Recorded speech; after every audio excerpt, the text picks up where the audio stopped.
But We put out the clip about the lesbian witches in LA. And that's a thing that exists on Twitter. Roseanne talking about the lesbian witches from that Union of the Unwanted episode. yeah, no, well, that was a great clip. She's it's funny because like I could tell like the people on the call who grew up watching her and listening to her, like I couldn't stop laughing because I'm like, I can't believe the same voice that I grew up listening to on TV because it's such a distinct voice and she's so like sarcastic and over the top that it just like I can't take anything she says seriously. It's just so funny. But you know, I guess you had to like grow up in that era. But it's You know, in 2018, when she got canceled and she was like foreshadowing, and I remember going on a hike in Runyon Canyon with a now woke addict, and he's like, "You're a fan of Roseanne Barr?" And I said, "I'm a fan of free speech." I said, "Roseanne Barr today, you tomorrow."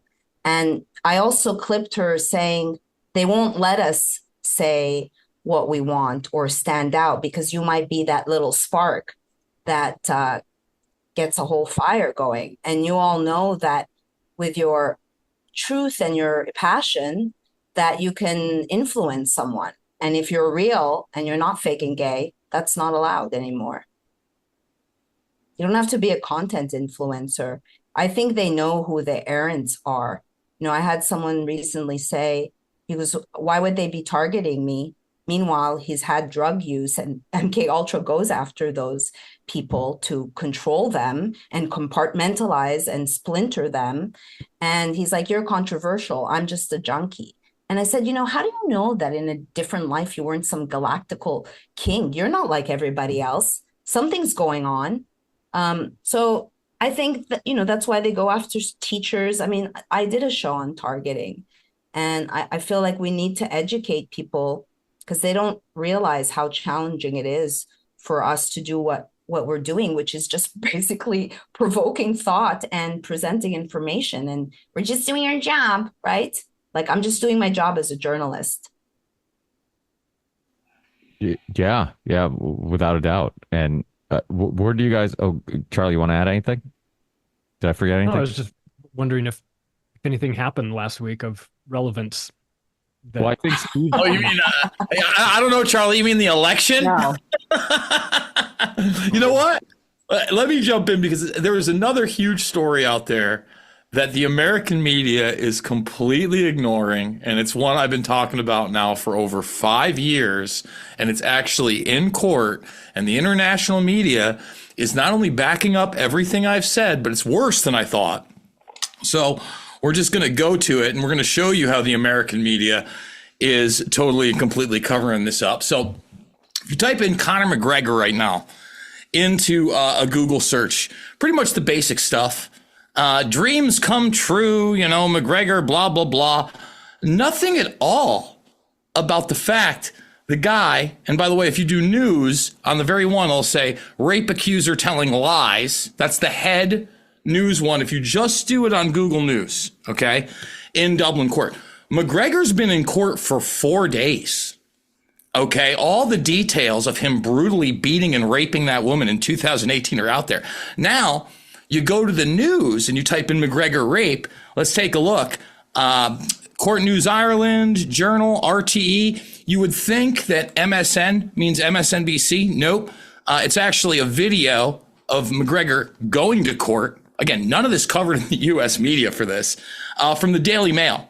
And then the other one right here, of course, the headline that MSN posted from the Evening Standard is accuser telling web of lies. Well, I would encourage people to go check out a guy named Paul Healy, who's actually inside reporting for the Irish Mirror, and he's been in court all 4 days. Dude, I mean, it is crazy to me that we live in a world where the international media is reporting on probably the most known sports star in the world savagely beating and raping a woman to the point where they had to use forceps to take a tampon out of her vagina after the fact with another man. So that's the part that I got wrong, everybody, that I didn't know. I thought he had just done it in front of people. Oh, no. He did it with another person. They both raped this woman twice. Okay. So it's So just, what's going on there, though? Is there drugs? Is it? oh yeah, it's a drug thing. All right. So like for those that don't, I mean, this woman right here, her name is now out there, Nikki Hand. And, you know, she went to a party, got picked up by the guy with the other guy. They picked up cocaine. They were all at a hotel doing it.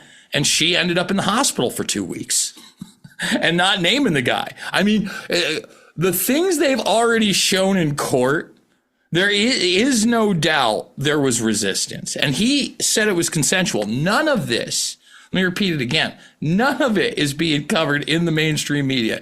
It's the wildest thing to me. Why? So Why is my this? question Why- is he doing why would he forfeit his entire career? Is this an Oh no, he's a cocaine addict. He's Oh. he's from the Kinahan Mafia, everybody. So that if everybody doesn't understand, McGregor came up as an enforcer for the Kinahan Mafia. His sister is about to marry like the number 3 guy in the mob. Okay. So it could have been an initiation. It could have been a gang. Oh no, he's done this before and after. He's savagely raped other women as well. He is a serial violent rapist. Listen, you can watch him. I think 3 to 4 weeks ago, after the BKFC. Okay, and he's somehow in on this promotion now with his wife there, who's not his wife. Okay, they've never been married. They came up under that same crime family. I'll give you a guess what she was doing for them. All right. And he literally just grabs one of the BKFC champion girl's hair by the ponytail and starts pulling her towards him. And the wife has to come over, and be like, no, not here, Connor. Not now, Connor. Look, he's going to be convicted. It's 100% in my mind. This woman was devastated they didn't bring criminal charges on the guy. Ask yourself right now why Sports Illustrated, ESPN, ABC, MSNBC. By the way, the first day of the trial was election day. Okay, good cover. Yeah, I can understand where they might have missed it there. But it's been going on now